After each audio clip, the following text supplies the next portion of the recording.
हाय दोस्तों, कई बार क्या होता है कि हम सारी अपर लिम्ब यानी कि हाथों में और गर्दन में होने वाले दर्द को सर्वाइकल मान के चलते हैं और उसी का ट्रीटमेंट करते हैं, बट उसमें आराम नहीं मिलता है। तो बाद में जब टेस्ट करके पता चलता है कि ये सिचुएशन सर्वाइकल नहीं होकर कुछ और है, जैसे कि थोरैकिक आउटलेट सिंड्रोम। क्या होता है ये थोरैकिक आउटलेट सिंड्रोम? तो हमारे गर्दन के अंदर के हिस्से को हम सर्वाइकल रीजन बोलते हैं और उससे नीचे के जो धड़ वाला बॉडी का जो एरिया होता है उसको हम थोरैकिक पार्ट बोलते हैं।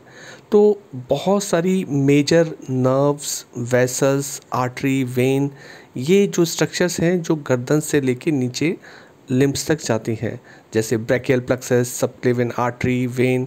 तो ये जो स्ट्रक्चर्स होती हैं, अगर इन पर दबाव पड़े, जैसे अगर नस पे दबाव पड़ेगा तो नस से जुड़ा हुआ पेन होगा, वेसल पे दबाव पड़ेगा तो वेसल से जुड़े हुए सिम्टम, वेसल से जुड़ा हुआ पेन, वो चीज़ें आएंगी और ये बहुत ही क्लियर होती हैं। अब क्या कारण होते हैं जिससे इन सारी स्ट्रक्चर्स के ऊपर दबाव पड़ता है?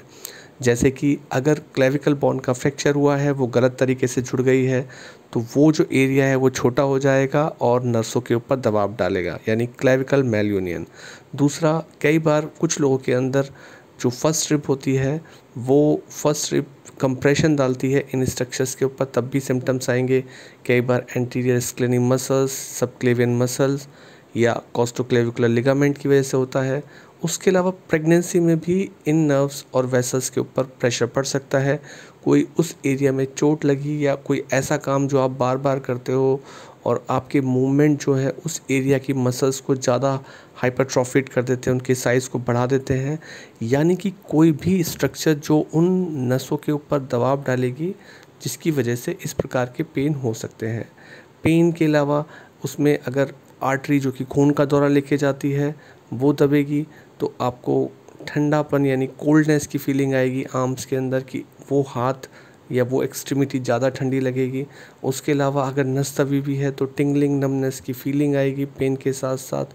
और ज़्यादातर ये अल्नर नर्व के डिस्ट्रीब्यूशन में, यानी कि हाथ के छोटी उंगली और रिंग फिंगर के डायरेक्शन में नीचे से ऊपर तक और ऊपर से नीचे तक ये एक टिंगलिंग, नमनेस की सेंसेशन आएगी। ज़्यादातर केसेस में ये फीमेल्स के साथ कंडीशन ज़्यादा होती है। इसको पता लगाने के लिए एक टेस्ट होता है जिसे हम प्रोवोकेटिव टेस्ट बोलते हैं, यानी कि अगर वो टेस्ट हम करेंगे तो ये सिम्टम्स दोबारा आ जाएंगे, ज़्यादा आ जाएंगे, दिखने लगेंगे। इसे हम बोलते हैं एडसन्स टेस्ट। करना क्या होता है, ट्रीटमेंट की बात करते हैं। तो पहली बात तो हम कुछ स्पेसिफिक तरीके की फिजियोथेरेपी एडवाइस करते हैं जिसकी वजह से ये सिचुएशन ना हो। दूसरी बात है कि हम पेशेंट को बताएंगे कि किन पॉस्चर्स को करने से ये कंडीशन हो जाती है और उन्हें कौन से पॉस्चर्स नहीं करने हैं, यानी कि पॉस्चर इम्प्रूव कराते हैं।